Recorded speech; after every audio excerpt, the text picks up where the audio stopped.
মৃত্যুর সঙ্গে পাঞ্জা লড়াই, অবশেষে হার মানল ছোট্ট স্নেহা। মঙ্গলবার কর্তব্যরত চিকিৎসকেরা জানালেন আর বেঁচে নেই 6 বছরের স্নেহা মণ্ডল। খবর জানাজানি হতেই শোকের ছায়া নেমে আসে পরিবারে। গত সোমবার কাঞ্চনজঙ্ঘা এক্সপ্রেস করে পরিবারের সঙ্গে বাড়ি ফিরছিল স্নেহা। তবে আর বাড়ি ফেরা হলো না তার। মাঝ পথেই রেল দুর্ঘটনায় প্রাণ কাটল তার। সোমবার সকালে এনজেপি ছেড়ে কাঞ্চনজঙ্ঘা এক্সপ্রেস যখন রানীডাঙ্গা ক্রস করছিল, ঠিক সেই সময় একটি মালগাড়ি সজোরে পেছন থেকে ধাক্কা মারলে কাঞ্চনজঙ্ঘা এক্সপ্রেসের দুটি বগি ছিটকে লাইন থেকে পড়ে যায়। ঘটনায় প্রায় 70 জন আহত হয়, নিহত হয় 8 জন যাত্রী। একজনের দেহাংশ পাওয়া যায়। এদিকে আহতদের সঙ্গে সঙ্গে উত্তরবঙ্গ মেডিকেল কলেজ হাসপাতালে নিয়ে আসা হয়। আহতদের মধ্যে বেশ কয়েকজন শিশুও ছিল। মঙ্গলবার সকালে চিকিৎসারত 6 বছরের শিশু স্নেহা মণ্ডলের মৃত্যু হয়। এই মুহূর্তে সব মিলিয়ে মৃতের সংখ্যা বেড়ে গিয়ে দাঁড়ালো 11 জন। কি নাম ছিল? স্নেহা মণ্ডল। কোথায় যাচ্ছিল? বাড়ি যাচ্ছিল, শিলিগুড়ি থেকে বাড়ি ফিরছিল। শিলিগুড়ি থেকে ঘুরতে এসেছিল?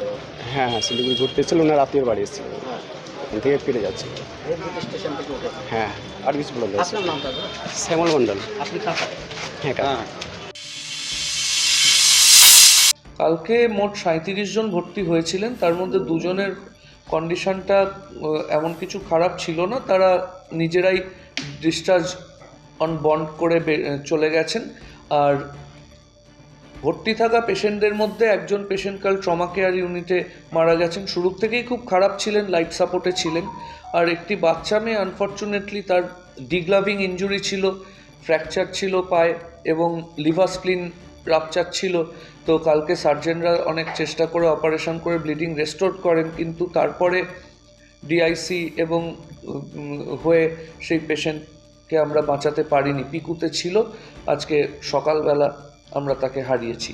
এছাড়া কালকে তো আমরা জানি যে 8 জন ব্রড ডেড হিসেবে এসছিলেন, তাদের সবার পোস্টমর্টেম হয়ে গেছে। আর একটা বডি পার্ট এসছিল, একজনের পা এসছিল। তো সেইটা তাদের কারোরও একজনের হতে পারে, আবার আলাদা হতে পারে, সেটা ফরেন্সিক এক্সপার্টরা বলবেন। তো ন্যাচারালি এই হচ্ছে চিত্র। এখন অপারেশন 4 জনের হয়েছিল, এখনও 3 জন ট্রমা কেয়ারে ভর্তি আছেন এবং তাদের অবস্থা আপাতত স্থিতিশীল। কিন্তু যেহেতু একটা ক্রাশ ইনজুরি অনেকের থাকে, অনেকের লিভার স্প্লিন রাপচার থাকে, সেখান থেকে রেস্টোর্ড হয়, কাজেই আরও অবজারভেশনের দরকার আছে এবং সেই অবজারভেশন তো ডাক্তাররা করবেই, কিন্তু এখনই আউটকাম নিয়ে প্রেডিক্ট করাটা মুশকিল। কিন্তু তাদের অবস্থা এখন আপাতত স্থিতিশীল। শিলিগুড়ি থেকে সীমান্তের কথার বিশেষ রিপোর্ট।